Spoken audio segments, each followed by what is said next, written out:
Word Balloon is brought to you by the League of Word Balloon Listeners.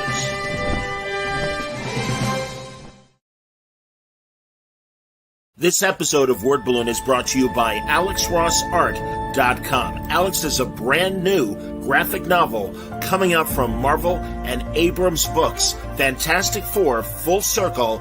It comes out September 6th. It's a rainy night in Manhattan, and not a creature is stirring except for the Thing, Ben Grimm. When an intruder suddenly appears inside the Baxter Building, the Fantastic Four find themselves surrounded by a swarm of invading parasites. These carrion creatures, composed of negative energy, come to Earth using a human host as a delivery system. But for what purpose? And who is behind this untimely invasion? The Fantastic Four have no choice but to journey to the Negative Zone, an alien universe comprised entirely of antimatter, risking not just their own lives, but the fate of the cosmos. Fantastic Four Full Circle is the first long-form work written and illustrated by acclaimed artist Alex Ross, who revisits a classic Lee Kirby story from the 60s and introduces the storyline for a new generation of readers. Bold, vivid colors, his trademark visual storytelling, Ross takes Marvel's first team of superheroes to places only he can illustrate. The book also features a special poster jacket with the front flap unfolding to reveal an all-new fully painted origin story of the Fantastic Four. Again, Fantastic Four Full Circle out September 6th. For more details, go to AlexRossArt.com.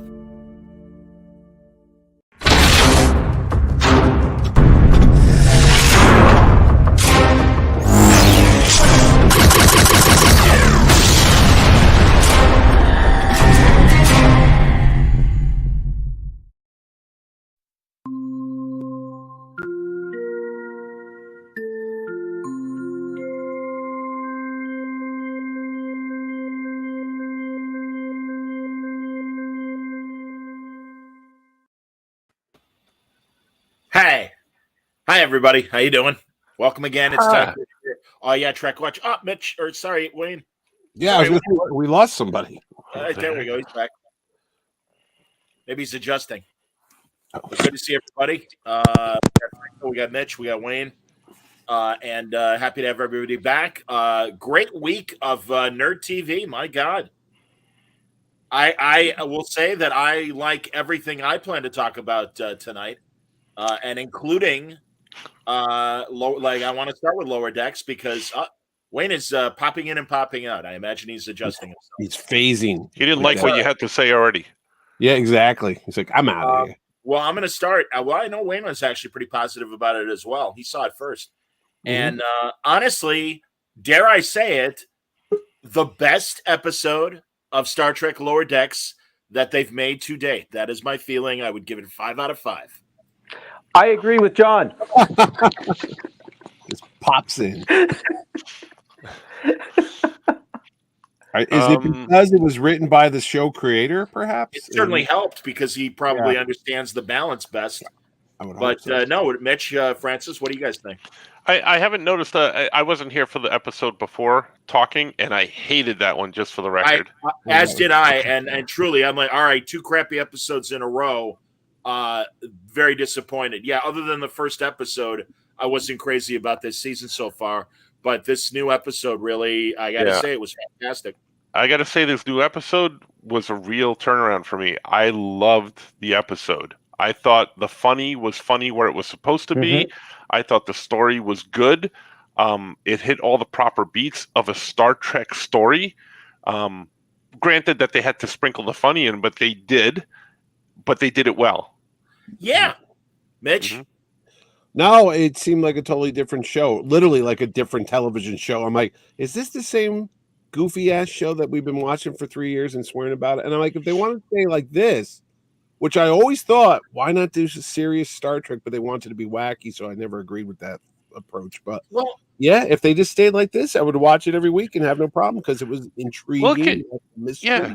It could be wacky, but stay within the Star Trek lane, which is something that they haven't done. They've done it here or there. It's been hit or miss. This was a really good episode all the way down the Star Trek lane. And it hits an element of Section 31 with who was that admiral that was using Rutherford.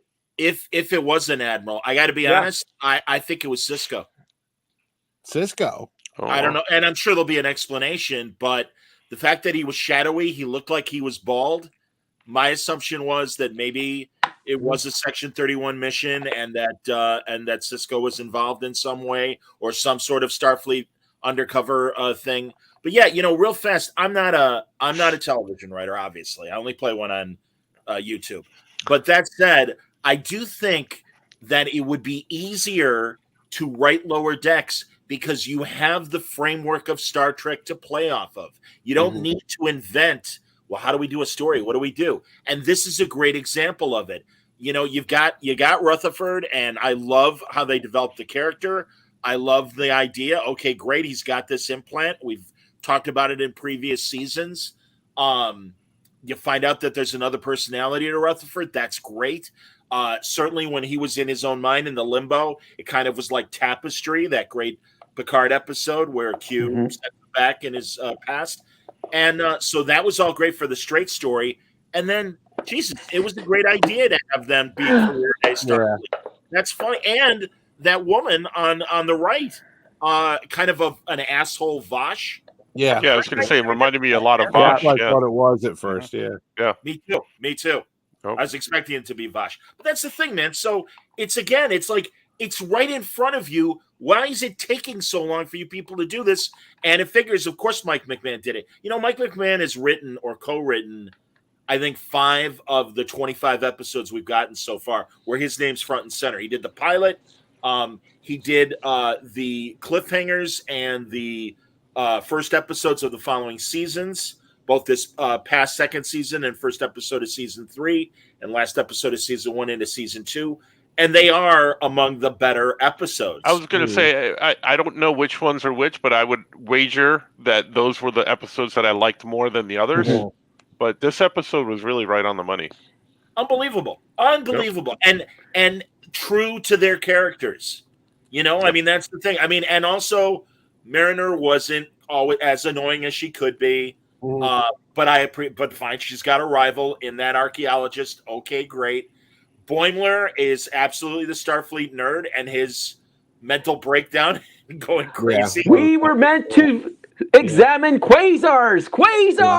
Yeah. We're not here to protect you each and every time. I like from the Romulans, the Klingons, the deniers. Where's Cisco really at? I liked all that conspiracy stuff. And that was a great show. To those bug people from the season ender in episode 1 of Next Generation, they go, is it true there was like some kind of bugs that came up people's head? And he goes, that's not true. And she goes, actually, it is true that happened. Exactly. Right? No, it was funny. And it was called Conspiracy. That was the episode title, that one. Yeah. I didn't take the Kobayashi Maru 17 times to deal with jerks like you or whatever.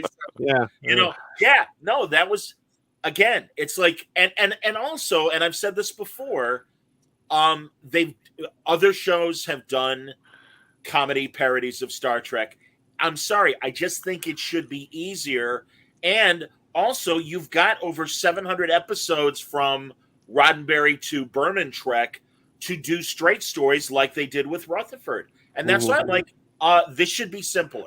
And this should be more direct and more episodes like this, please. Johnny, it makes me question something that you've said before where we've talked about it. We've discussed about how heavy-handed Paramount executives must be on the show. Yeah. But this episode made me question that. When I saw that it was written by him and how good it was, I'm like, that kind of throws a wrench into that theory, because it seems like he got a good episode, but that maybe he didn't co-write it with anybody else, or there wasn't any interference. Interference. It made me question it. I'm like, this is something Johnny's been saying, and I've been agreeing with him. But now all of a sudden, I'm like, oh, I don't know. Well, I can't get confirmation from my Trek insiders that that's the case.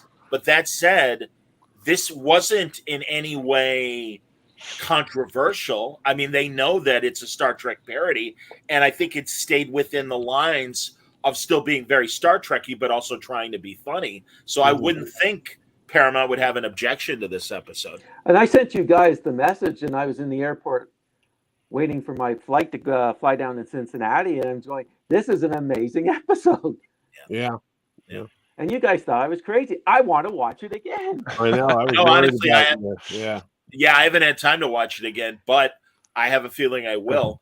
And honestly, all right. So again, McMahon wrote and co-wrote first season. Boimler ends up on the Titan with Riker.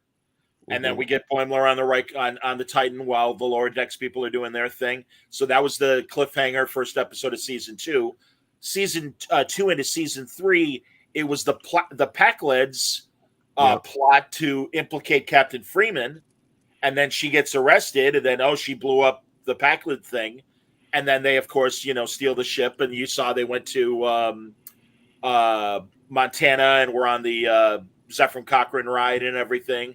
So that was a pretty good episode. And the one that I don't know of, and I really want to see who wrote it, is the Collector episode. Yeah. And I think that was another really good one. But those would be the 5, and now this is to me the 6th episode of the ones that I well, and then of course the Lower Decks episode of all the different lower decks of the Klingons and the Romulans and the Vulcans and the Borg and everything. That was a really good episode. But that's the thing, we've had 25 episodes and there's still been less than 10 that I'm like, no, that's good, that's funny, or that's real Star Trek. And I'm sorry, I agree with Mike Conrad's point. Lower Decks is awesome when they're trying not to beat us over the head with the jokes. Yeah, it was a good balance. It was a really, and God, and it was much, Franco, I said it 2 weeks ago and I said it last week too. It's that My Little Pony friendship of magic thing is magic, where, it's great. We're the beta shift and here's the delta shift. We should all be friends. Isn't it better that we're friends? And it's like, fuck you with this nonsense. But this week, it was great when they had the race, Rutherford against himself. And it's like, beyond the tech and everything, I'm using my imagination. And there's the team. And that was great. And I'm like, this is, and even literally, because again, I more dislike these characters than like, I'm like, this is good. This is a good use of, yes, they're a team and he knows it. And he knows he's going to, his versions of them are going to help him through this thing. It was like, this is great. Right. He seems like the smartest of the bunch too. Cause in last week's episode, wasn't he the one that yells at him at the end?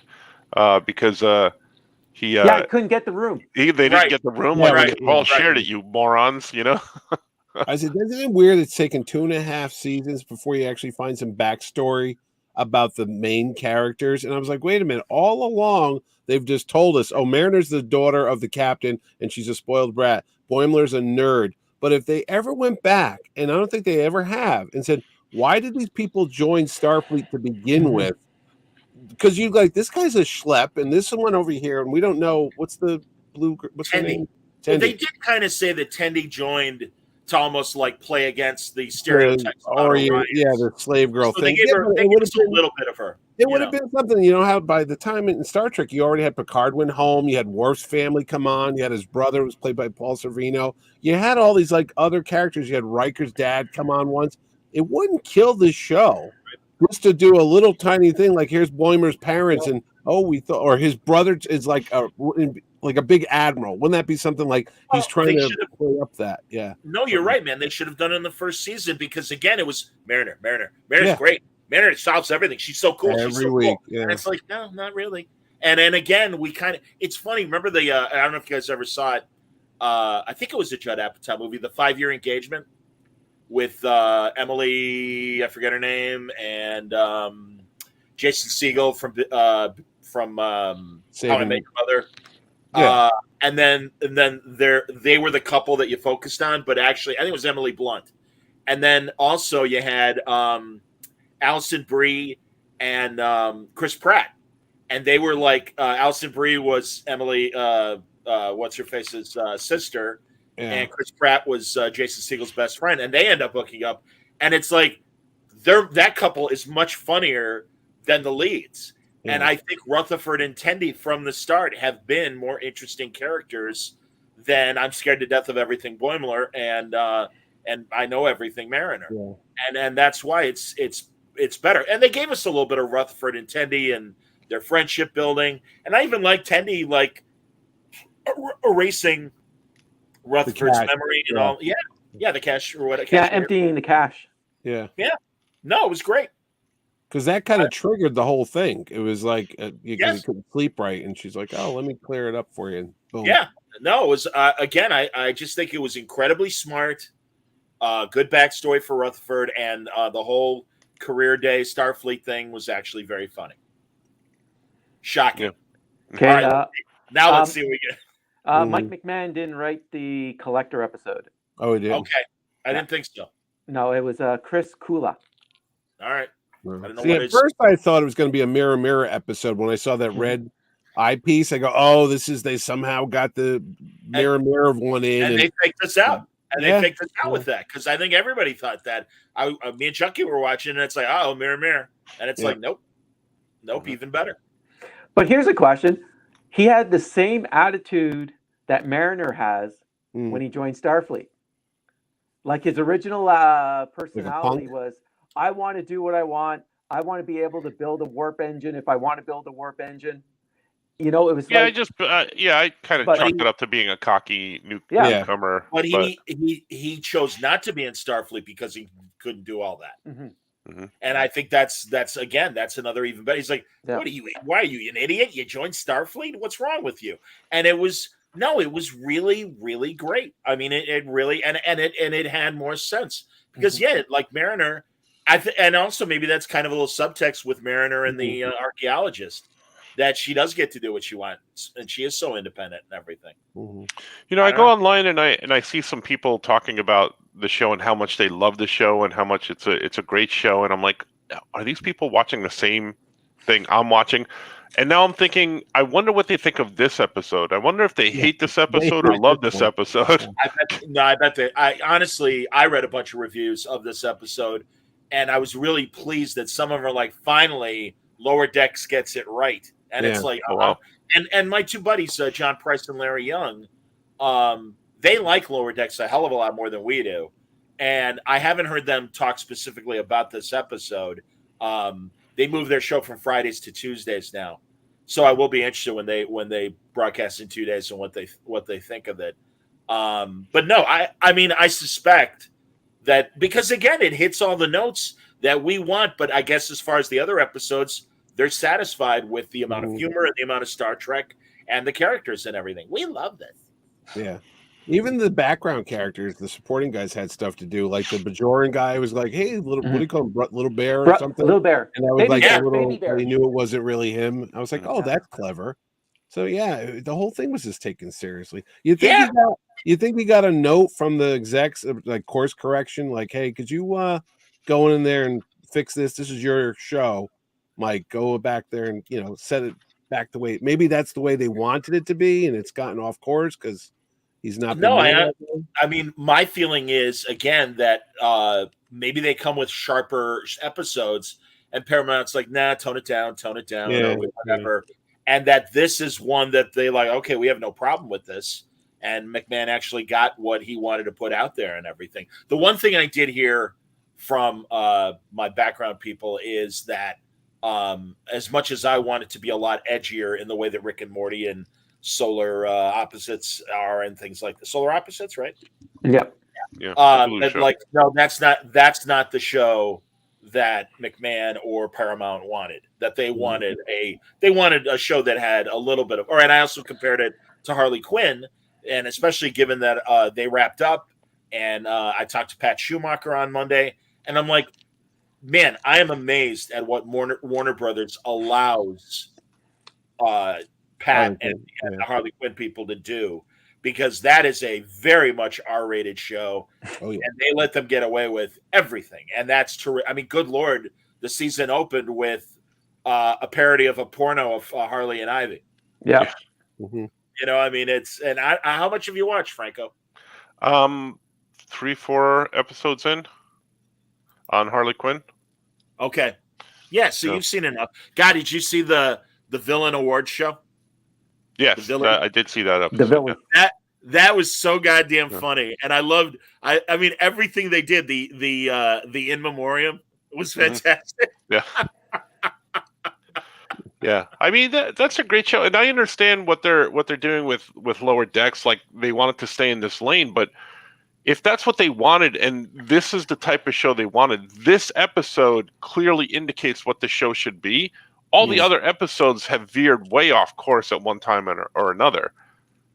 Well, they just got hokey, or right. that they just, or they, like I said, they lean on that improv comedy easy of we're talking real fast, and am I right? You sure are right. Woo, yeah, woo. And it's like not funny. Yeah, Not coked out Lower Decks. That's why I think of it always. Yes, you're right on those jacks. They are like coked out. Yeah. That's hilarious. You're right. But yeah, I don't know, man. I mean, or I'm First Officer, Ransom. I'm going to teach you a lesson. Okay, whatever, and that's fine. But I'm going to teach you a lesson. We're going to do the engineer's job. They're going to do the diplomacy job, and it's like, no, that doesn't make sense. You're telling us it does, but it doesn't. Yeah, Star Trek is so much based on its characters, and they really haven't done a lot with their characters. Like, I think it was in last week's episode where the Bajoran security guy and the cat doctor are in the holodeck, and she starts to talk about her tail. That was funny. I mean, them making out was funny, and wanting to do it in the holodeck was funny. Yeah. But that little side story about how she lost her tail, that could be kind of like a recurring thing, and it's not brought in because that's a character. And again, regarding the security guy, they've played with them a lot over these 2.5 seasons, but now we're really getting into, and I loved that he really likes Rutherford, and it's like, no, that's cool. We need more connections beyond the 4. We need more connections beyond the bridge crew and everything, and that's like even Christ, the cat doctor actually got to be a doctor while they're trying to figure out what's going on with Rutherford. Yeah. That was good. I mean, that's what I'm saying, man. It's like, no, like the straight story was really playing a legitimate Star Trek story. What's going on with them? Let's take him to sick bay. Let's find out all this stuff. And I mean, that was great. Also, we haven't talked about it, but the teases they left us with. So we got the set, whatever happened to Rutherford, we got that tease. That archaeologist is going to probably come back at some point. That's good. This is, I mean, it's like, no, now we're intrigued. What did happen to Rutherford? What was behind all this? And I'm sure they'll pay it off, but it's like, more of this, please. Let's not do the bullshit like last week and the week before. Like, just even the premise of last week. Okay, fine. They want to get, a good room. Quarters. Yeah, quarters. I don't know, man. Spending I think that's a C story at best. And they made it the A story. It was 2 B stories without a lead story. They were like, we got leftover. Let's just throw it together. It was bad. David Silly's enjoying our conversation. Thank you, David. Very kind. I don't know. Any other thoughts on Lower Decks before we move on? I just wonder how they're going to drop the ball this week. It's like, I know exactly. My note was going to be, can they keep it going? Let's see. It's like, you suck again. The great argument is Next Generation really didn't figure itself out completely until the 3rd season. Well, here we are. So maybe they're working the kinks out, and now we're finally getting what the show should be. That's possible. Again, it's that 10-episode season that on the one hand you'd think would be helpful, that you can really concentrate and make like 10 really good episodes. But again, maybe it is finding that footing and finding that chemistry and what's working, and them thinking beyond the leads or however they've got the show established. Like, oh, wait a minute, Jenks is really funny. I mean, I even remember them describing him. Jenks is a security guy, the Bajoran, and it's like, his option is always, I think we ought to open fire and everything. And it's like, yeah, that's funny, but beyond that. And again, that's why I love that he's calling him Baby Bear, and they've got this friend. Well, the other thing with Jenks too is from the last episode where she's going on about her, the cat doctor's going on about herself in the bank, and he's going, I died. Yeah, and that's like, right. He's still having issues. Yeah. Reconciling the fact that he was dead. Yeah. Right. And we should explore that. There should be a whole Bajoran sort of story. Again, this is what I'm saying. And I'm so glad you said that, Wayne, because the framework is there. Use it. And also, I do know, because we saw it in the teaser for this season, that they are eventually going to go to Deep Space Nine. So maybe that's going to be part of the Deep Space Nine thing that James might explore. I thought that section in the holodeck was the funniest part of the episode last week, the one that I wasn't here to talk about. But everything else sucked. But I did like that. We got a lot of good back and forth, of a little background of the character and some teasers of stuff like what could happen. I did like that part. And I also liked about last season, you weren't here, or last week. I I like that the captain of the Relax ship was another Eric's, three-armed alien from the animated series and stuff. Yeah, I caught that. So that was kind of nice to see. Well, how many seasons? Getting slightly off topic. How many seasons is Discovery going now? Because they're doing a new season, right? Yeah, they're going into as Mitch says. So this is season 5. Is there? Do we know if this is it or dealing with? Franco. Phantom Zone.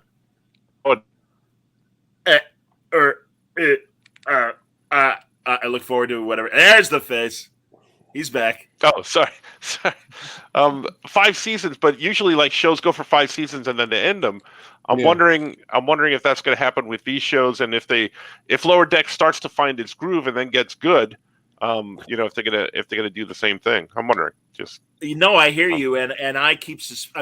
All we got on Star Trek Day 4 Discovery was Dr. Culver going around the sets. We didn't even get a scene like we did for Strange New Worlds or the other shows. So I don't know, and I almost wonder if that is what they're debating right now in terms of will this be the last season of Discovery in particular? Because they obviously couldn't cancel it right away as they were prepping these other shows. And I made the point, I think last week or a couple of weeks ago, Netflix with Lillehammer, that Stephen Van Zandt show. That thing made it 3 or so seasons before House of Cards and Orange is the New Black and other Netflix shows kind of got their footing. And that's the thing. Now that Strange New Worlds is certainly beloved, we'll see what's happened. I know Picard season 3 is going to be it. But given that they've said they've got 2 shows in development at least, we'll see what happens. I don't know. All right, then. Yes, final one. Get nods from the boys. Very good. Well, let's move on. And if you don't mind, guys, because it was last Monday and a new episode is tomorrow, let's talk Quantum Leap. I loved it. I mean, honestly, man, I really was like, all right, we'll see. But thank God they still have the formula. I like the new stuff that they introduced. I like the lead guy. I think he's fun, and it's going to be fun following him. Honestly, I'd say 5 out of 5 again. It's going to be a mystery with Al's daughter. Like, what does she know about the whole project to begin with? Because she's the one that provided the extra code. Yep. Did you? What did you mention, Franco? I never saw the original show, so. So did you? But did you watch the new one, Mitch? No. That's okay. That's all right. You should watch them. Watch the original and then come back and watch the show. I know the whole premise and really the guy thing, but Bakula and Dean Stockwell are ridiculously charming and funny, and they have great chemistry. Yep. And you could literally just watch 1 or 2 and be fine, because I'm sure they're going to fill in what happens at the end of the series that does dovetail into what's happening now. And I think Bakula's been lying to us, and that he will show up, given the fact that even though they didn't show him in any modern sense, they certainly showed a picture. They showed Al, and it's like, no, clearly this is a continuation, which is smart, very, very smart, because it all makes sense. Great, we've got new theories, we've got new technology. Let's update everything, and also the fact, I forget what year the original. I don't know, Wayne, if you want to look that up. It was in the late 80s, wasn't it? No. I know that. I'm saying the year of the future year that they were supposedly operating in during the 80s show. Because it wasn't the 80s. It was supposed to be at least 10 or 15 years in the future. Wow. I think it was the 90s. I could be wrong. I thought it was as well. But I thought this episode was a little choppy. People are a little stiff. I thought the main guy was a little stiff. But I liked it enough to give it more episodes, and I do think Scott Bakula is lying to us. I really do, because literally even the weekend before the premiere last weekend on Instagram, he had a whole long thing. I'm not on the show. I wish everybody well. Right. Blah blah blah, and it's like, I think he's Andrew Garfielding us. Because he was adamant that he wasn't in Spider-Man, and then he showed up in Spider-Man.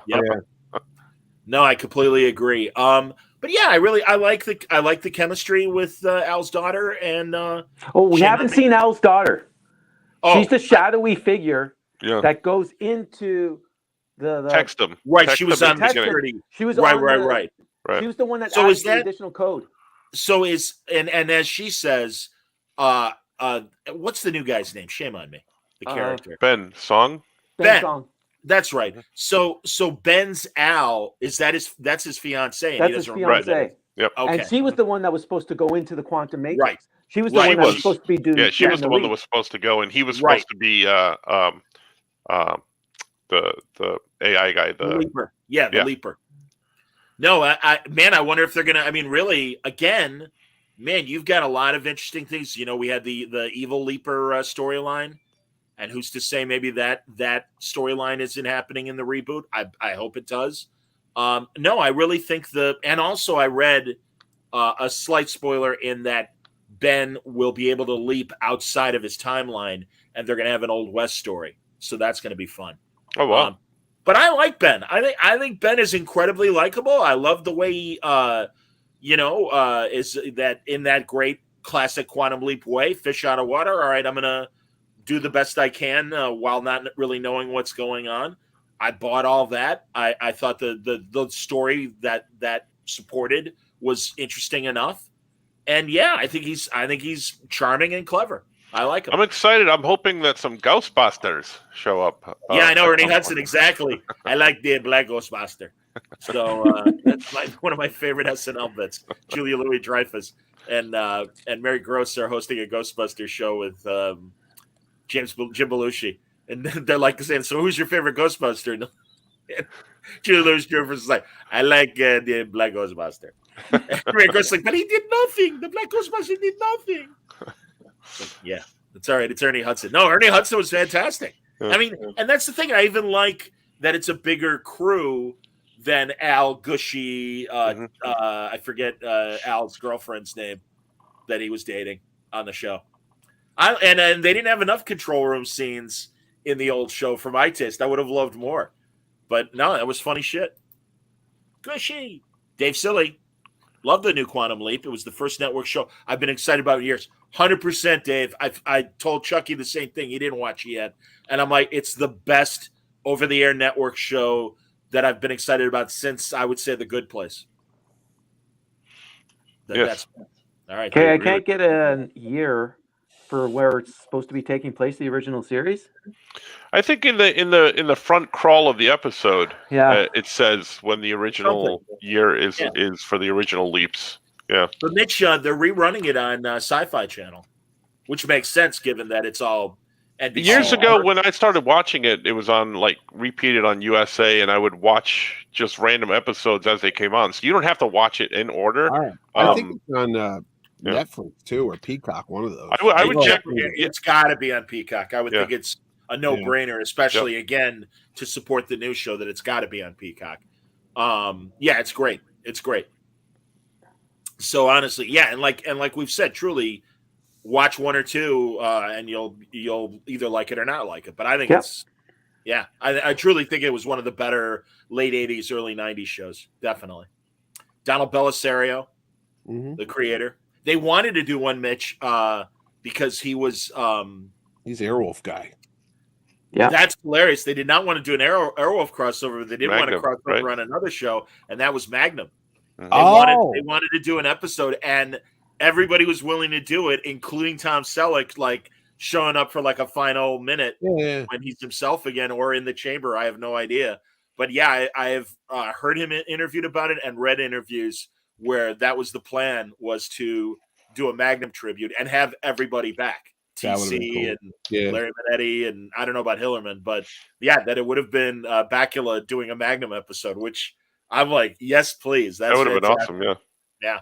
So, oh well. They do a great 2-part JFK episode. I know that. I've heard that episode. I know my friends. That's a great one to watch. That's a great one to watch. They were all upset when the show ended. I remember they were all telling me and he never got home. I guess that's how it ended with the right. Line. Yeah. Right, and that's the premise for the reboot. In that, that's why the original program was shut down. He was lost in time, and now they've gotten the opportunity to bring the program back. But again, it was supposed to be Ben's Al that was going to be the leaper, not Ben. Yeah, I don't know where they're going to go with it, but Oh, I don't know. I heard I don't know where they're going to go with it, but it would be an awesome thing to tie up Sam Beckett's storyline within the 4 or 5 years that they're doing here. That my suspicion is Bakula shows up in the finale of this first season, Okay. and we get more information next season. It says in 1995, Dr. Samuel Beckett. Yep. Did you put the show on? Is that what? Yeah, I was going to say. I was going through YouTube, and I had the mic off and going, okay, I'm done. That's all right.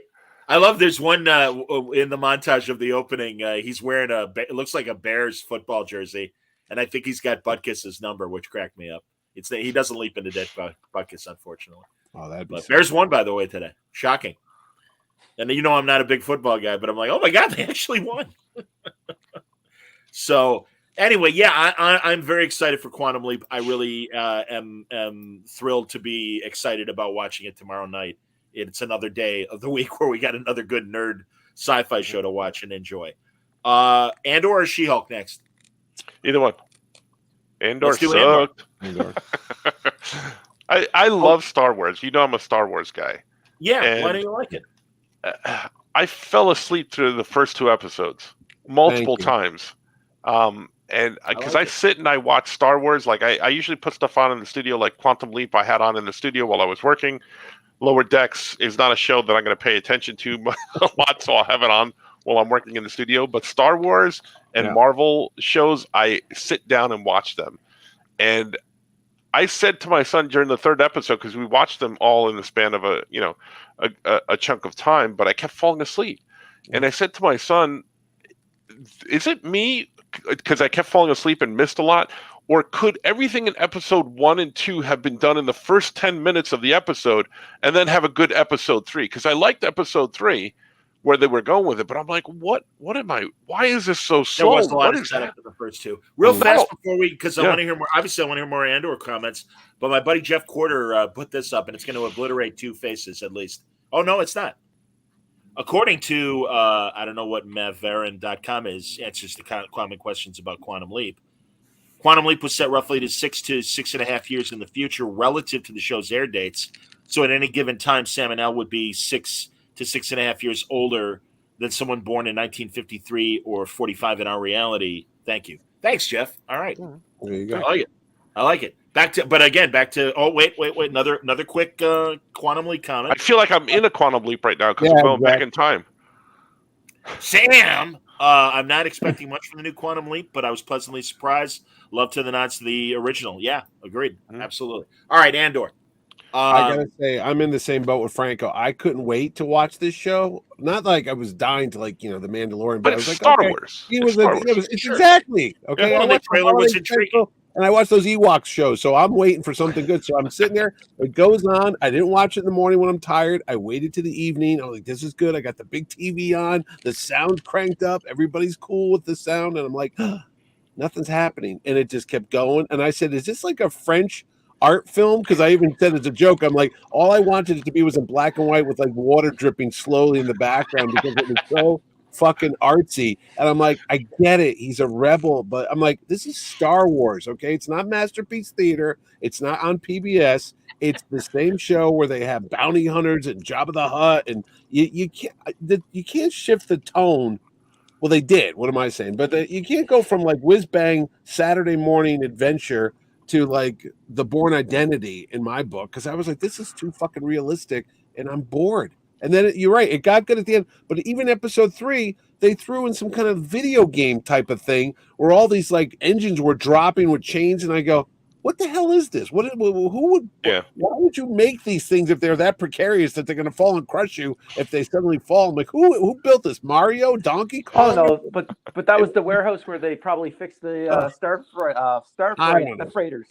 I know. And then he finally leaves at the end and gets off the planet. I go, finally, we're in space. I mean, that's what I waited for 3 episodes. Well, I get that this is like his origin, how he becomes a rebel. I get all that, but man, I'm like, what is this snail's pace? Why couldn't this have all 3 episodes? Yeah. And I'm glad that they released all 3 of them at once.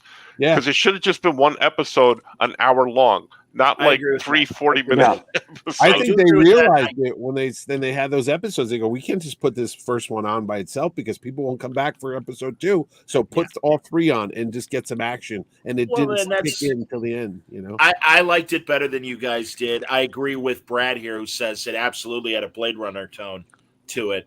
That's I the love whole the range. grittiness of it. That's fine. It I'm feels all so... for that as well. But yeah, well, here's some things I caught. They almost had sex. I was like, oh my god, sex in Star Wars. What's happening here? Because the girl walks into the apartment and you could definitely see there's no underwear in space, George Lucas said, because Carrie Fisher couldn't wear a bra, but this girl had a bra. And then she's taking her clothes off. She goes in the next bedroom. I get it. They have sex. That's where little Luke comes from and all this stuff. But the other guy says shit, the fat guy, when they were being surrounded by the rebel people. And he's like, shit. And I'm like, oh, now we're saying it reminded me of fuck in Picard. It took me out of it. I'm like, you know what? Yeah. When they said hell in The Empire Strikes Back, I was like, oh, they said hell? Oh my, it was such a big deal to have somewhat of a curse word, but now it's like shit. I'm like, oh, why don't we just say fuck while we're at it? I want Wayne to expand more, but the only thing I say is for whatever reason, and maybe again it's like Pulp Fiction. They say you're either a Beatles fan or an Elvis fan. You like both, but you're either one or the other. And I guess at the end of the day, I'm more of a Star Trek fan. The Star Wars adultness of Andor didn't bother me, and also I really appreciate the idea of.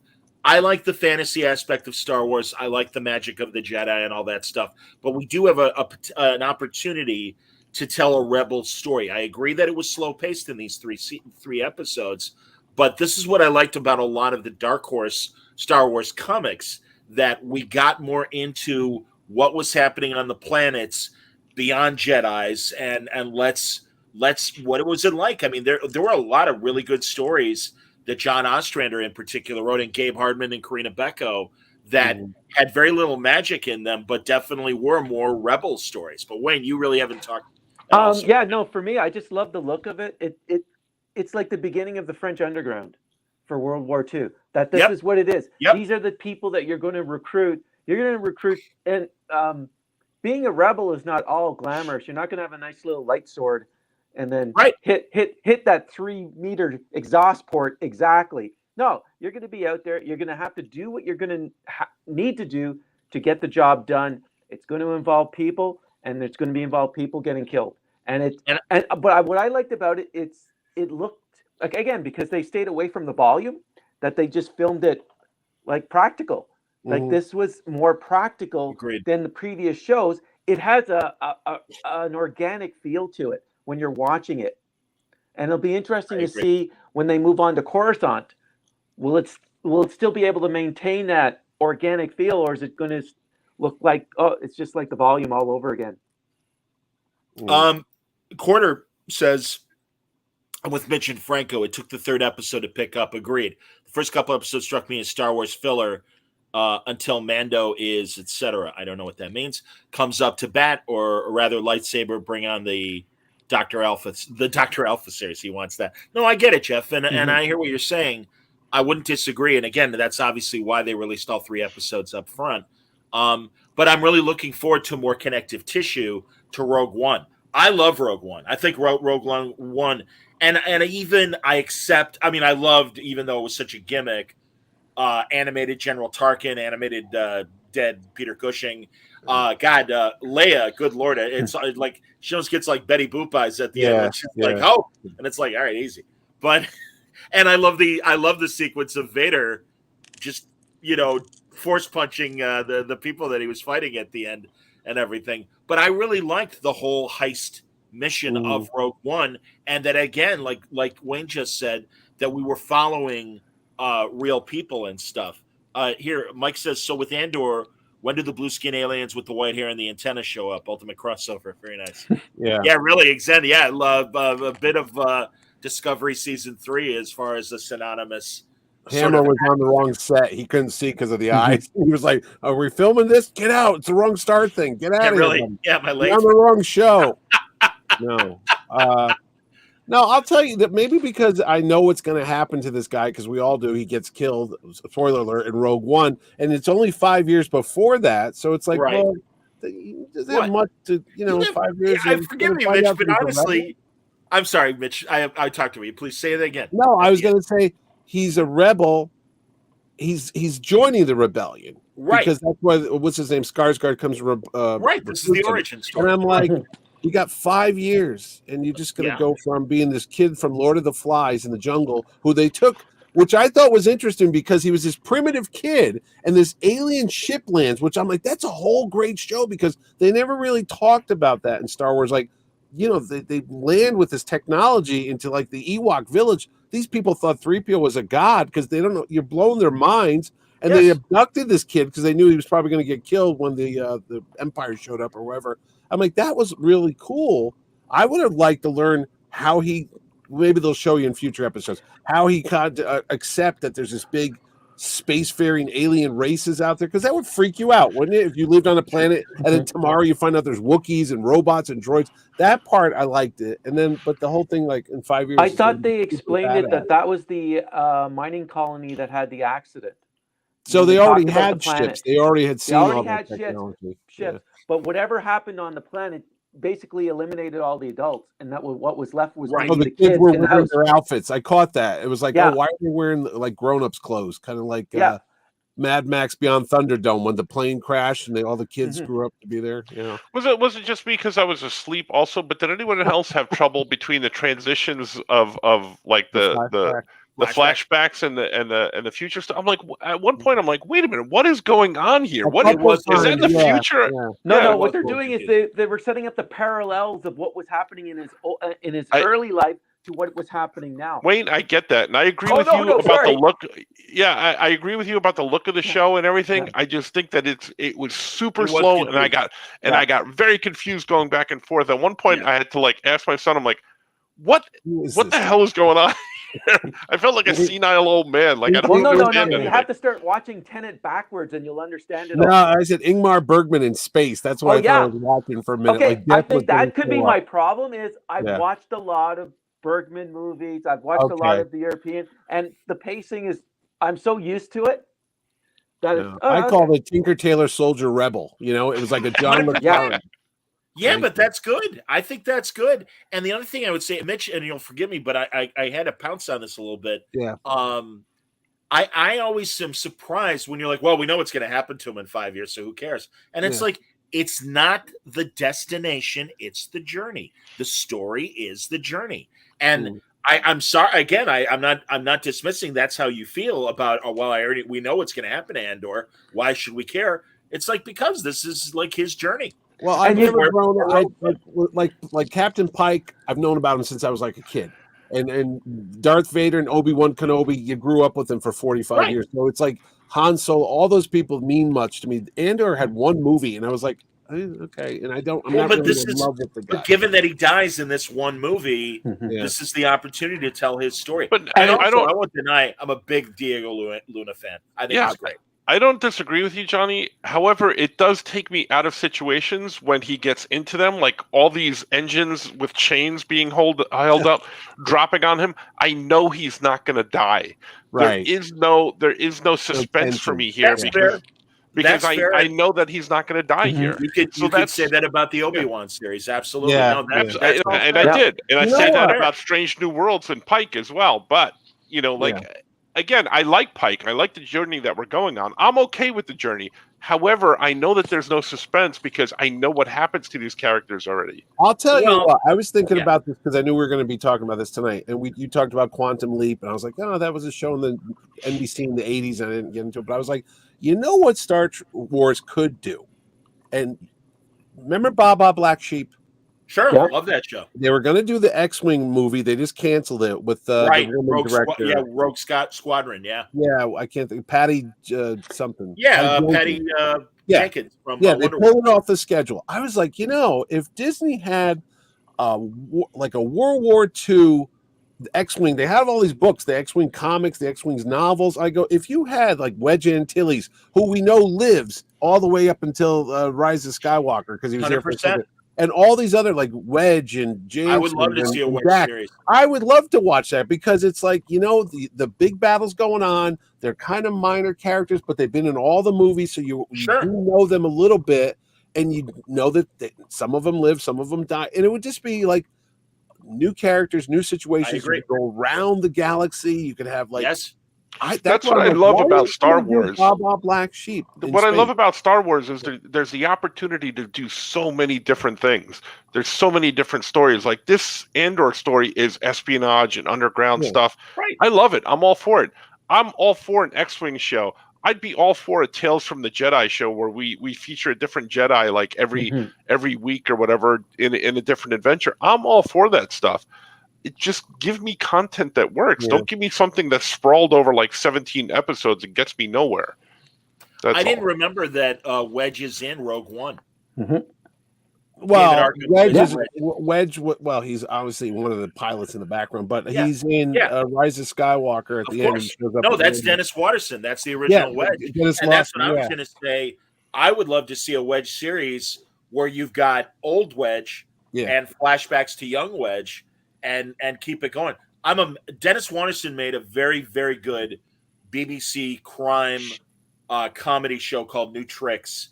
And it was a group of ex-cops that are retired that come back to the force and solve cold cases and stuff. And he was terrific on it. He was on ran like 10 seasons, and he was on the second half of the season stuff, and great.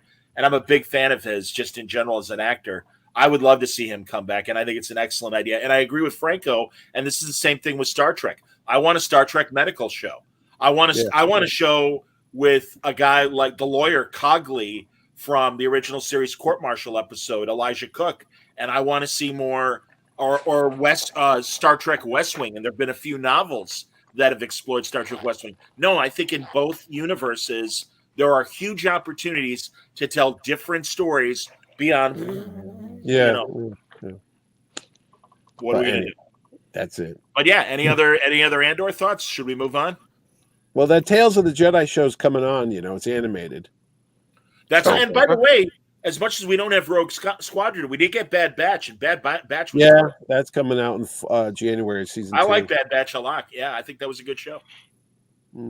So, and maybe they'll retool Rogue to be something else, because I agree. I mean, good Lord, hell, the Death Star scenes were inspired by Dawn Patrol and other great the Dam Busters. Movies. Yeah. What was that? The Dam Busters. Dam Busters, that's the one. Yes. Absolutely. I know we're going to do She-Hulk, but just go back real quick. Liam Neeson, because it's Star Wars. He's apparently playing Philip Marlowe. Did you see this? Is this No, that's amazing. I saw it today. It said Liam Neeson, and I can't remember the director, and it's a movie about him playing Philip Marlowe. I'm like, that's a weird casting, isn't it? Because Philip Marlowe, in my mind, is about 40 years old or 30s younger. Yeah, but also, Mitchum played him, when he was in his 50s or 60s, and it was great. I could see Liam Neeson. I mean, it's the accent, but I think Liam Neeson can do a decent. Apparently, it's out. It's done. I just saw a review today. I just don't. God, I'm psyched. I would love to see. Oh, by the way, we mentioned John Hamm earlier, didn't we? Or maybe it was. No, but I want to see the Fletch movie, but I'm scared to also watch it. I know. I'm hearing. Jimmy Palmiotti saw it, and he said it was good but not great. Yeah. And I'm debating about perhaps even buying it on Amazon, because it's only a couple dollars more than going to the theater to watch it. Mike has a great comment here. Both Star Wars and Star Trek would be so much better if they just adapted a lot of the novels. 100%, man. Star Wars Heir to the Empire trilogy would have made an amazing live action. Well, you know how much I talk about the great Star Trek novels. That would make great episodes and great movies and things like that. So I agree. Oh, so Fletch Lives is on it's on Amazon, because I was trying to find it. I was like, I think it's everywhere you can. It's not for you. You have to still buy it. Yeah, you can buy it digitally. It's not. So it's like, and it's $20. I mean, again, I don't know. Yeah, I don't know the ticket price in Connecticut. But I think a lot of these movies after 45 days are on some sort of streaming platform, right? Too. Yeah. Yeah, they probably will be. Jeff says overheard it at the Andor pitch meeting. So Andor's going to be like Breaking Bad, very watered down, meets Desperado, meets the Sanford and Sunset. Jeff, you're on fire tonight, man. Very nice. I'll tell you. He's a good friend. He's a good college buddy and radio buddy. I thought the violence was a little turned up a bit for a Disney show, because there was a couple of headshots. The guy got blown away, and I was like, okay. I didn't see the end, whatever violence thing. I see the family line blurring at Disney Plus in general. Really? And I wonder about the future of Hulu. I like Hulu a lot, and I hope they keep Hulu. But it seems to me, especially like even the Orville moving over to Disney Plus, which got a little more graphic than the usual stuff and everything. JD says the Fletch movie was not good. Oh, okay. Thank you, JD. Yeah, I was surprised though. I was taken back because I'm like, wow, this is some really hard violence for a Star Wars show. I'd say PG-13ish. Well, again, hookers and the implication of sex. No, this is a harder edged Star Wars show. I'm for it. And again, I appreciate what everyone's saying about the pacing of the 3 episodes, but I would say in general, I like this. And again, Star Wars is bigger than what we've gotten so far. But that's me. Okay, just to give you a little quick update, up in Canada by my area, there is no Fletch. Oh. It's not in the theaters. It's not out yet. Yeah, it's not even in the theaters. Chevy Chase one last week. Things go slow over the border. It takes a while. I love the Fletch movies. And I think Mitch and I talked. We like the Fletch novels. Yeah. Oh, Gregory McDonald. I got them all somewhere in this house. Yeah. No, they were great. Fletch 1, Fletch 2. Those were great. Yep. I thought Chase did a good job. And then Jason Lee, like you said, Kevin Smith was trying to get him for years. He would have been good because he would have been a fantastic Fletch. Snarky enough to pull it off. And agreed. Absolutely agree. Yep. Oh, well. All right. It's time for She-Hulk, and I loved it. I thought it was great. I thought always good, great fight with her and Titania. I liked the premise of it being at a wedding, and I liked all the inside bridesmaid kind of jokes that they were doing. Whoever thought we'd see, Mr. Immortal on on TV or a movie, right? He was funny as hell. I love that. I love when he just jumped out the window. I was like, what? It was like that Paul Newman movie years ago, the Hudsucker Proxy. That's what I was thinking when he just like, I'm out, and he just smashed through it. He didn't want to talk to them anymore. Well, and that's the great surprise of both the Marvel movies and the TV shows is when they get these C-level villains, and it's like, oh, look at that, there's so-and-so. That's great. Yeah. Even Titania, for that matter. I know that there's a lot of criticism back and forth with the Marvel stuff, but I love everything that they're doing. It's like so different. Like you thought She-Hulk was going to be something, and then they turned it into like a half-hour comedy show, and I think it's terrific. I think it's great. I think the humor's there. I mean, if I'm going to be super picky, still the CGI faces are a little stiff, but I can really look past that because the writing and stories are just so well done. But yeah, again, being super picky, the stiffness of the faces sometimes in the CGI, but it's great. I love it. Yeah, I like the fact that the only reason why she was invited she just needed someone to help clean up. Yeah. And also the size difference between Jennifer and She-Hulk. Yeah. And goddamn, man, she's wearing that same dress. And I mean, good Lord, you see her ribcage and everything. Yeah, it's like, I love Tatiana Maslany in general. I just think she's such a good actor, and I really love the different, forgive the pun, shades of Jennifer and She-Hulk. I mean, it's terrific. I mean, that's why she's playing the fuck out of it, and in the best ways. I just when they announced her, as good as it is. When they announced her for the series, people are like, "Oh, really?" And I'm like, watch Orphan Black. That will give you an indication of what she can do. Her range is unbelievable. She is stunning in that, like watching that. So if you haven't seen it, do yourself a favor and go watch it.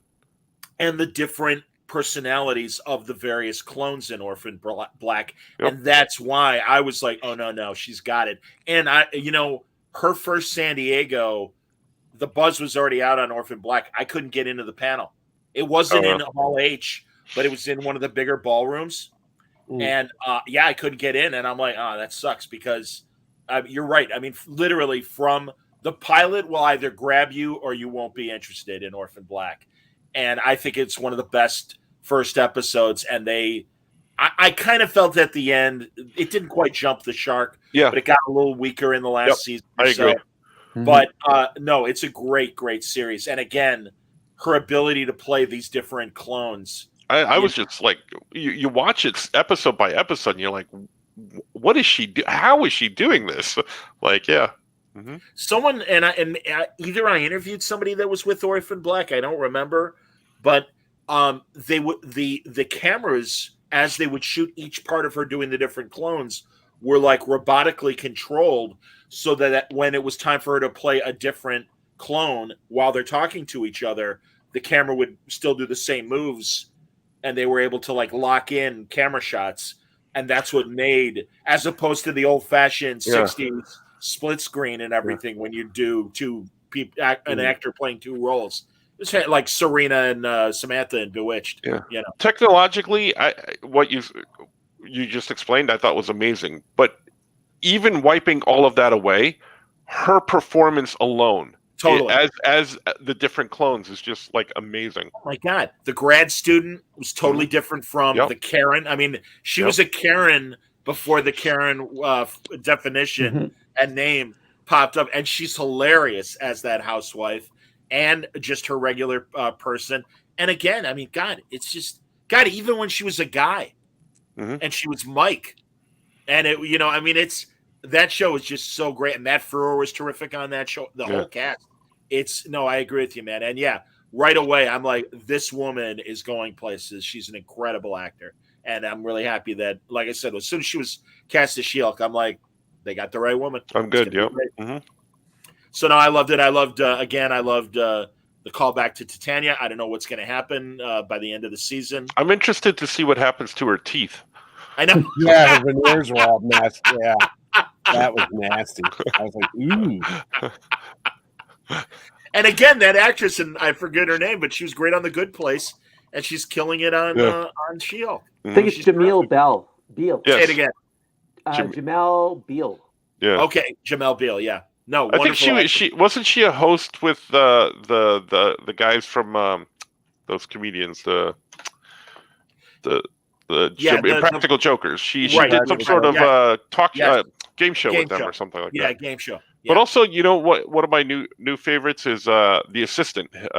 Jennifer's assistant is like I'm loving her as a character. Yeah, she's funny.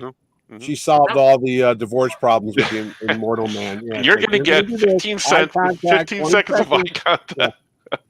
He's like, "Are you kidding me? 20 seconds." 20 seconds. Actually, no, that was. It's Jamila. Oh, Jamil.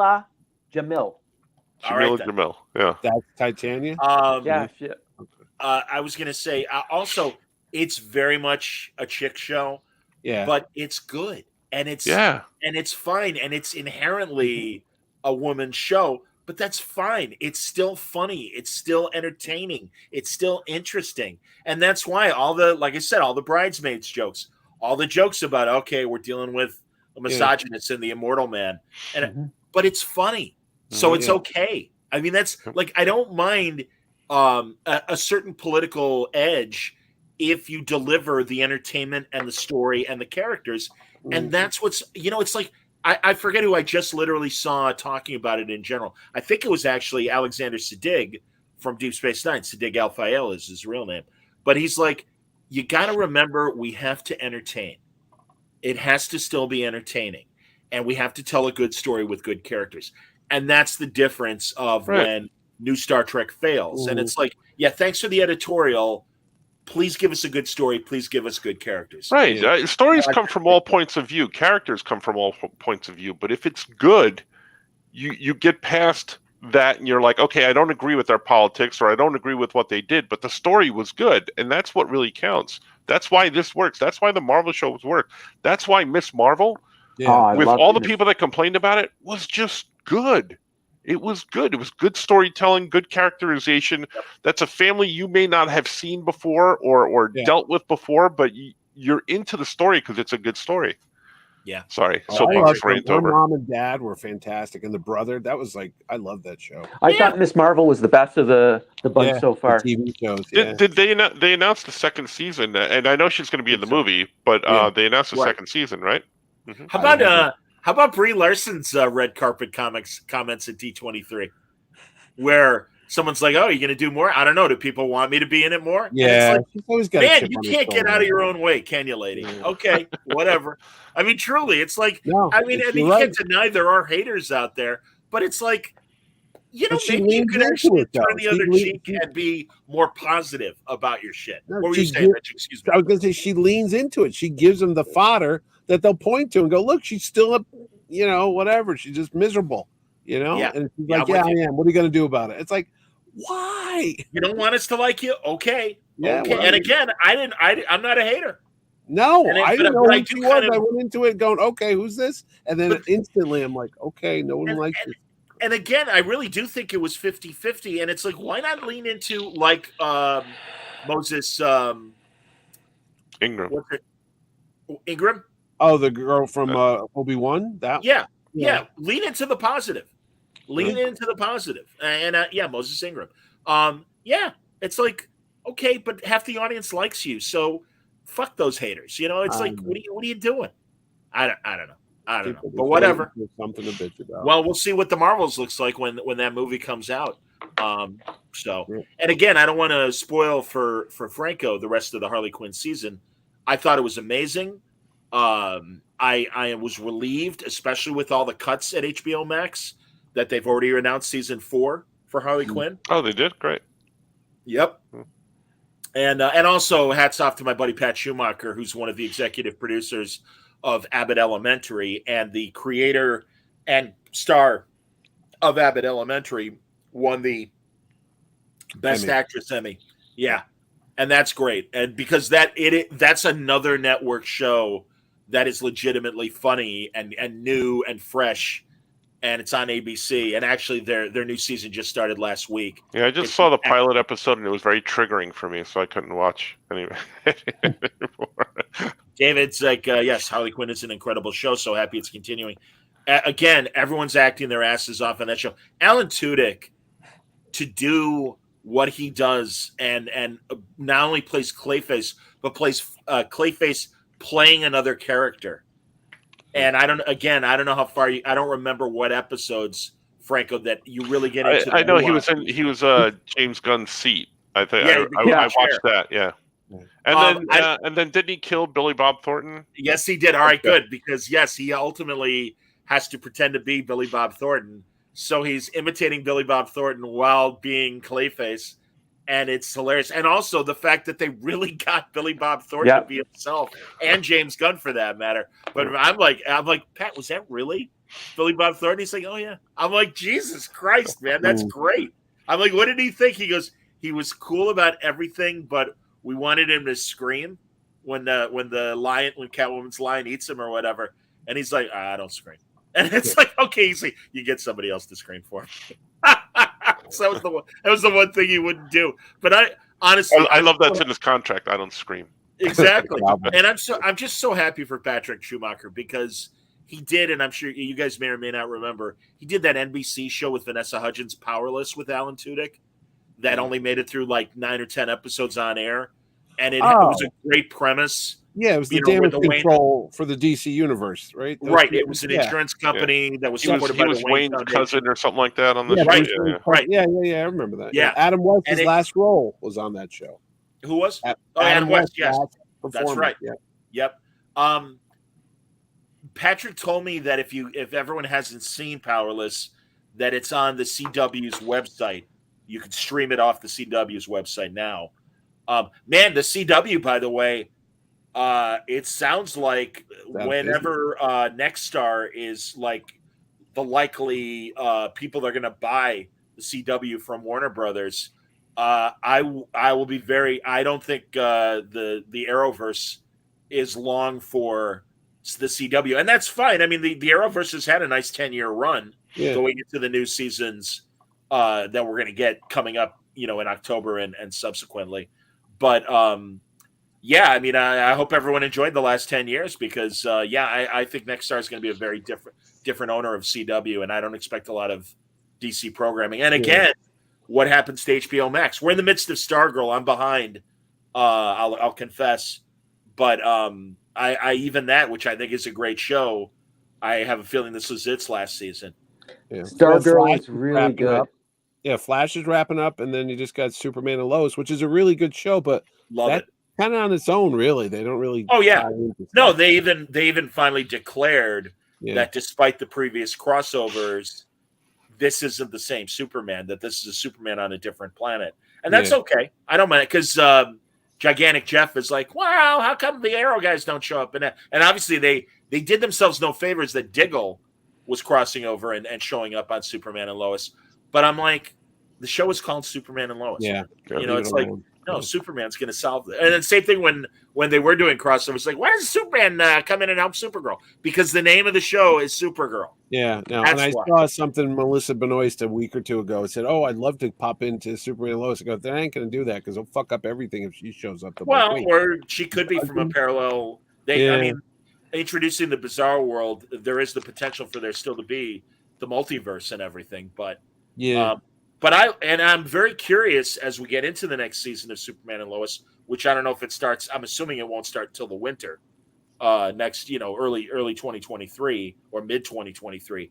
But the kid who played Jonathan, the non-powered son, left the series, and they've got a new kid playing his role, which is shocking. Because I mean, I don't know a lot of shows that would, especially such a main character, to bring in a different actor like that. They did a Bewitched on him. They pulled a Darren on him, huh? They do it on soap operas all the time. Yeah, soap operas. Yeah, but soap operas are different, Wayne. You know that. No, it's the same. It's my story. It's my stories. My grandmother used to say that. I'm watching my stories. Stop it. My story's on. Actually, I gave up on Superman and Lois. Oh, really? Really? Yeah, second season's great, man. Bizarro. Oh, no. That whole thing. I'll give you what the female bad guy. I can't think. She was really. That thing just dragged. They milked that too long. Yeah, they milked that too long. But the other facets of the Bizarro world, evil Jonathan with powers. I like the Bizarro world, but that whole thing with the lady, lady, the brother, and the lady, necklace. I'm not bored. Too long. And I don't give a shit about the Lang family's story either. I don't care about. I'm always freaked out that that's the girl from Entourage. I always go, wow, that's Emil's girlfriend. Yeah. No, she's lovely, and still lovely. But no, I really don't care. I don't care about alcoholic dad that had an affair. I don't care about the daughter and emo Superman. The kid, the dad, the poor man's Arrow guy, because he looks like the Arrow guy but shorter version. He does look like Stephen Amell. That's very true. That's hilarious. You can't get the other guy to get the runner. But I don't really give a shit about Lana's story. I really don't. That's my only drawback on Superman Lois. And again, the man, they get Superman right. Again, Tyler Hoechlin is amazing. The challenges to him are credible, and he actually has to struggle, which I appreciate because that's the problem. It's like Superman can't just be George Reeves crashing through the wall, letting bullets bounce off him. But of course, he ducks when the gun is thrown after him. Don't throw that. He Good struggles stuff. every day with that 5 o'clock shadow. That poor fucker. He's got to shave like every 10 minutes. Oh no, that's all part of the CW. You have to have that. You have to have the grizzle, the little. You could be on. Wayne could be on the CW right now. Oh no, I have too much. That's way too big. I have to shave it down. Oh, you got to bring it down. Get to Don Johnson that shit. Yeah. He needs the heat vision and the mirror. Yeah, you got the burn thing. Exactly. Oh Christ, that goes back to Kurt Swan and does it? Albert Schwartz and those guys. Oh yeah, no. Yeah. God, there was the Superman Under the Red Sun, Ed Hamilton story back in the Silver Age. It's so great that they adapted for a Justice League episode. By the way, I just talked to J.M. DeMatteis, and we were talking about his excellent animated movies and TV. And he just killed it on all those back in the day. I really and again, thank God, at least right for now, HBO Max is still running all those great animated movies.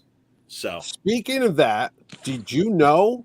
It was a little controversial. I did on my podcast with Ordway. I'm watching HBO Max, and they have all the Super Friends cartoons on there. I mean, I haven't seen these since I was a kid. Meanwhile, so I'm scrolling through them all, and one of them's called "The Death of Superman" from 1985. And I go, "Wait, what happened?" And I go to watch it, and I saw it, and he dies. They put him in the coffin with the S on it. They're all wearing the black armbands with the S on them, and they have to bring him to the Fortress of Solitude because one of the Superman robots has to come up with a revitalization ray to bring him back to life. So I call Ordway up. I go, "Did you guys ever watch a show called the Superman?" Why? Interesting. And he's like, "I never saw it." And it was like Jurgens. We never saw it. I go, I'm just saying the armband. A lot of it was like, wait a minute here. That's interesting. No, Alan God, Burnett wrote it. I just saw Yeah. a great like retrospective look at the Ruby Spears late 80s one season Superman show. Yeah. And that had a lot of the, like Marv Wolfman wrote for that show. Yep. Gil Kane did the designs for that show. And yeah, it's interesting that it's not on HBO Max at all. No. And it's a good show. I remember that the show. Burn Superman one. That's it's right. Like Mike Farrell's the dad. I think he does the voice of Pa Kent or something, maybe. And something I don't. One and done. It was very well done, and you can't find that. I'm like, remember that show that was on one season? I agree. It's weird where the stuff winds up. I got a message from a fan who told me that the Super Pets episodes that Art and I did, the interstitial things on Cartoon Network block, the DC block, they showed up on Tubi. So you can watch. I know they've been on YouTube for forever, but they're on Tubi. You can see them. So they were on the DC streaming site. And when they closed that down and went over to HBO Max, they weren't there. But someone just said that, like, last week before, they showed up on Tubi.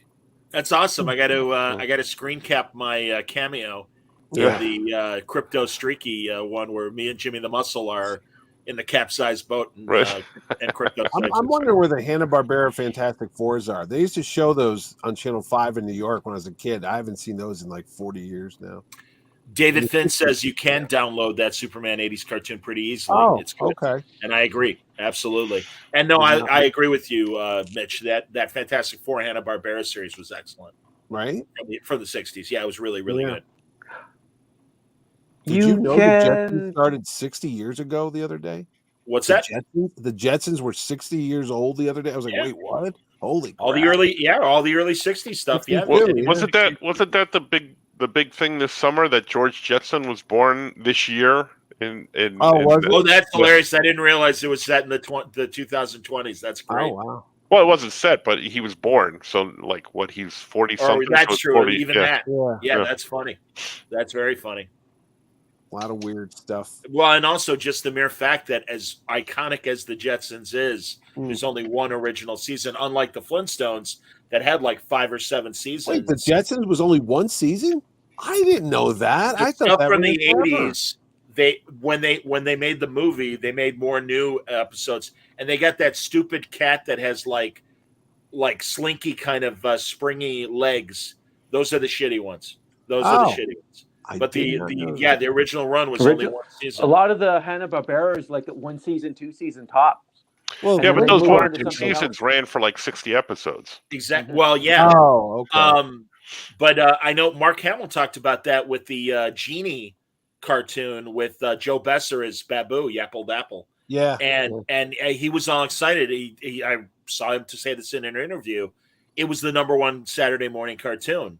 And he's like, "Oh, that's great. We're going to get another season." And everyone behind the scenes is like, "No, we're not." That's he's like, "What do you mean?" And they're like, "No, we're just going to recycle. They're going to keep rerunning these and everything." And of course, and again, there's a guy on YouTube.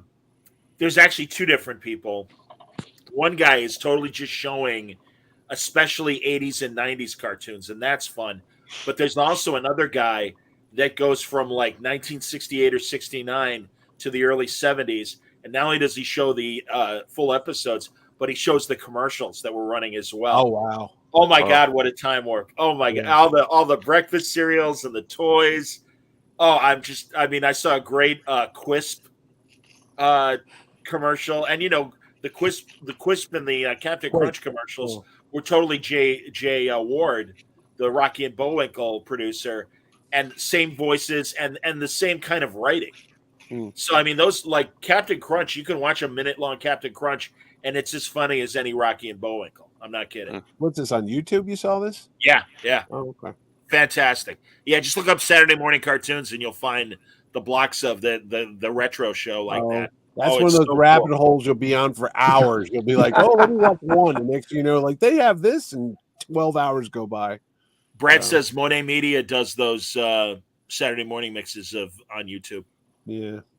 And Mike says Yeah, of course they were. Saturday mornings were so much better in the 70s and 80s. Well, I sent you that Happy Meal commercial from the Star Trek movie that had Klingons in it. I was like, holy crap. It's like you don't think you remember it, and then something will happen, and your brain goes, I remember this now. Oh, 100%.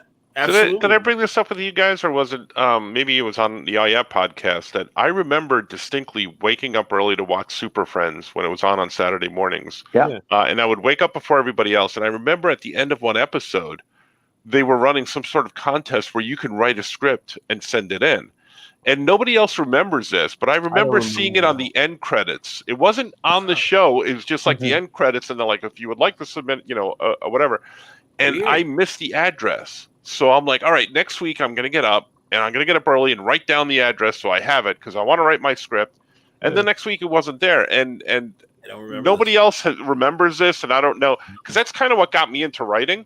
So I don't know if it was something I imagined or hallucinated. How would they have done that? I mean, think about it. Writing a script. Those shows were made like a year before you saw them, I assume, with the animation. I know what I saw or what I imagined. I know. Was this during the challenge of the Super Friends years, or was it during the original Wendy and Marvin run? Do you know? I can't remember what I had for breakfast yesterday, John. I can remember. I started with Wendy and Marvin. That was season 1. That was the first Super Friends. Then it went into the Wonder Twins. Then it went into the Doom, Legion of Doom. Legion of Doom. And then in the 80s, it was all the Dark Side, Galactic, Guardians, and all that. And I was kind of already grown up into high school. Well, yeah, me too, man. No, I was trying to get laid at that point. Yeah, exactly. That's why when I see these things called The Death of Superman, I go, wait, when did this happen? And you're watching, I'm like, this is actually not that bad.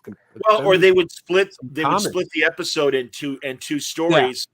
And that's when you'd get El Dorado and Black Vulcan and all the samurai guy. Yeah, they were on that. Yeah. Samurai, yep. And they'd be like the Flash and El Dorado or whatever. Well, Samurai and Green Lantern, whatever. I never saw that Spider-Man cartoon that they had. I remember Spider-Man and His Amazing Friends with Firestar and Ice Man. I didn't know there was a whole season before that of a thing called Spider-Man. It was called The Amazing Spider-Man for a whole year. And I'm like, I never saw that until Disney Plus had it. And I'm like, when was this show on? They go, oh, this was before Spider-Man and His Amazing Friends. It ran, I guess it was syndicated. I don't remember being on NBC. Yeah, I couldn't tell you that, but I do know the series you're talking about. And I also love the 90s Spider-Man series where they had the alternate Earth that he was trapped on. Oh, yes. Yeah, it was like, that thing lasted for like 6 years, that show. That was like, that Spider-Man one you're talking about, because they had a lot of the comic books. They had Venom in it. They had the Spider-Verse. And Stan Lee was on the very last episode where Spider-Man met Stan Lee. He went to a world where he was a comic book, and he's like, I'm Stan Lee. I write all about you. And then at the end of the show, he swings through the sky with Stan Lee, which I thought was really cool. Funny. So there you go. Good stuff. Yeah, good stuff. Did you watch anything else? I watched that Jeffrey Dahmer thing, which was like not science fiction, but Quicksilver was Jeffrey Dahmer. And the whole time he talked like Artie. He's like, oh, yeah, you want to go out and, get a couple beers? Yeah, I'm not I'm sorry. True crime freaks me out. Yeah. And it's like, I go to be entertained. I don't get it. I mean, and God bless everyone who loves true crime. I mean, Molly Ringwald's in it. She plays his mom. But I didn't recognize she had gray hair. And the father from 6 Feet Under, who was a great actor, I don't know his name, but he was the original dad on 6 Feet Under. He gets killed in the first episode. He's an older actor, but he's Jeffrey Dahmer's dad. David says that Spider-Man ending is one of the greatest endings of any cartoon. So it was cool. And cool. You got some you got a Deep Space death this week. Deep Space Nine. Who died? Louise Fletcher died. Oh yes, of course, Kai Wynn. Yes. I know. Well, good run. And, she was in her mid-80s. Good run. God bless her. And one of the greatest Star Trek villains. Yeah, no question. She turned out to be a villain. Her and as Rob says, antagonist, not necessarily. Antagonist. Yes. Yeah. But again, because you knew her motivations, and I mean, God, when Kira gets in her face about what she did during the occupation, and Kai Wynn shoots back, it's like, yeah, something in her own way, Kai Wynn did save people. Yeah. I mean, she was still power hungry. The whole Bajoran religion and the Pope wanting to run the world idea behind the Kais and Bajor and everything, very, very bold television for the 90s and smart science fiction. And I hate to pick on them, but again, something that New Trek lacks. Mm-hmm. And we'd like more of that, please. Oh, DS9 was always great. The whole occupation when they came over, they took over the station and they had to deal with all the locals. I'm like, this show was fucking great, well, man. and so controversial that after 9/11, they actually pulled it for a while because it was on Spike. And they're like, yeah, you could argue that obviously Kira is a terrorist. Oh, yeah. Oh, yeah. No, I they're never like, heard that. DS9 no. was really because of religion and stuff. They didn't want to really. Well, the terrorism aspect of the Bashoran freedom fighters, shit. They're like, nope. Huh. Did not know that. Yep. I don't think it was pulled up here.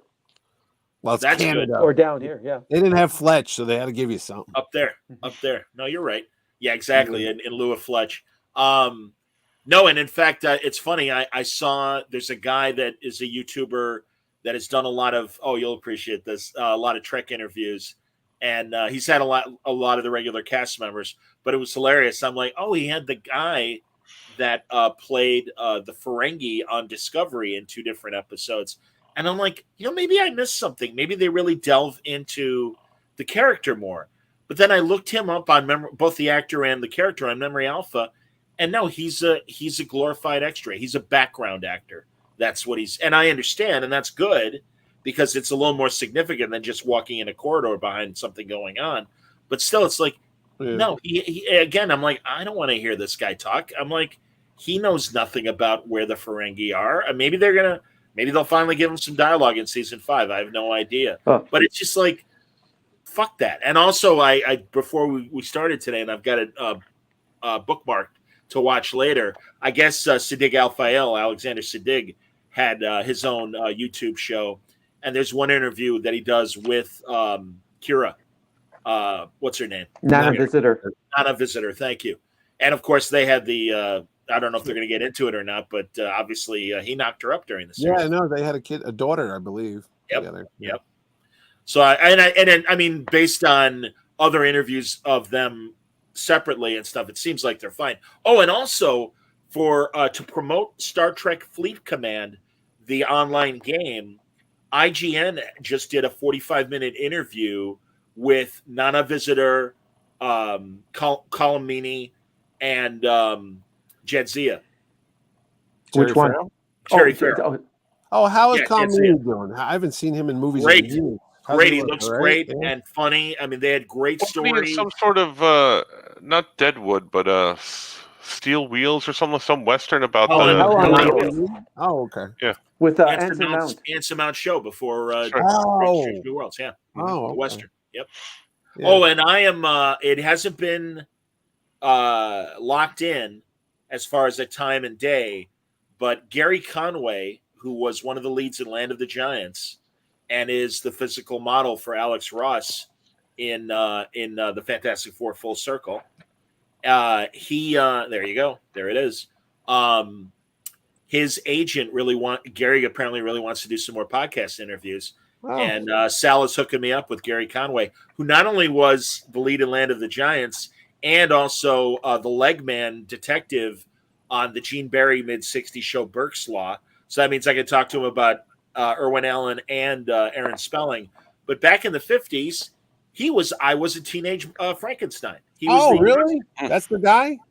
Yeah.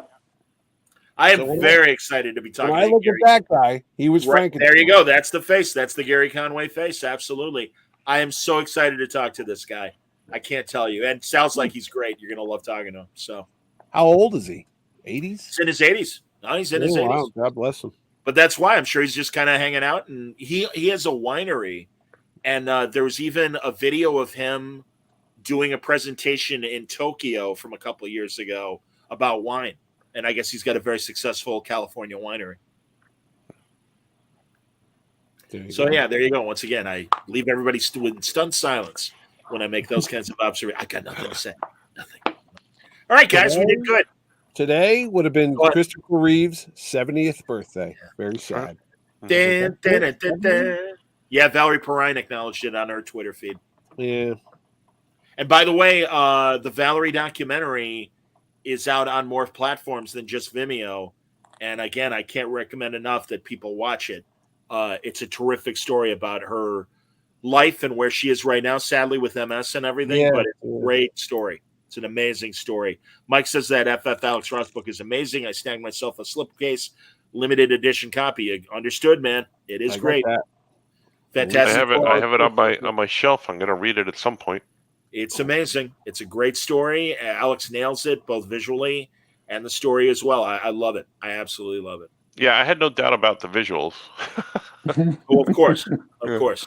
But it's a real love letter to Kirby and Lee. Absolutely. Speaking of love letters, I have a plug for a show I did. The YouTube Mitch and Ed's Excellent Adventure. We look back at the 40th anniversary of Star Trek II: The Wrath of Khan, and we played a game called Did You Know? So for 40 minutes, we just like try to stump each other with, did you know this is why they did this? And did you know this scene was deleted? We'll have to watch that. That's good to know. Kind of fun. So Mitch and Ed's Excellent Adventure, the latest episode, it's Did You Know This About Star Trek II: The Wrath of Khan?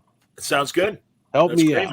Watch the show. This week on Word Balloon, tomorrow I'm talking to Phil Hester about Gotham City Year One, and of course a billion other things. And of course, people can join us and ask questions. I forget what day I'm talking. I think it's Wednesday. The same. First of all, Franco and I will be talking about Franco's Dead Man Anthology. Indeed, there they are. I saw Wayne had a copy. Scoot gave him one. Look at that. Will that be in comic book stores, or is that Barnes and Noble? Tuesday. Everywhere. Barnes and Noble, comic book stores, Amazon. Get it everywhere. Comes out Tuesday. We'll buy it on Tuesday and hear us talk about it on Wednesday. Shameless plug. Shameless plug. And also, that's going to be kind of Kids Day comics on Word Balloon, because earlier at 6 p.m. Eastern, I'll be talking to Brad Meltzer about his latest I Am books, which are I Am Superman and I Am Batman. Fantastic. I talked to Chris Leopoulos, who drew them a couple weeks ago. Beautiful books and a great way to indoctrinate your kids about Batman and Superman. And they even handle the crime alley death scene of Bruce's parents in a very tasteful way that isn't gory or grisly, but obviously conveys that, his parents get killed in that alley and stuff. But no, I mean, really, it's borrow from the movies as much as they do from the comics, and it's a great distilled version of both origins and why they are great. And it's again, Brad knows what he's doing. Chris knows what he's doing. So I can't recommend those enough. Well, there you go, kids. Great episode. Good comments. Good questions, everybody. And as always, we appreciate your patience and interest in the show. We'll be back next week with new episodes of everything we discussed. And maybe, I don't know if Franco will have time, but hopefully maybe we'll be able to get into where Harley Quinn is left in the end of the season. Yeah, I'll try and catch up by next week. No problem. Yeah. All right, everybody. Thanks a lot for watching. As always, live long and prosper. Take it easy.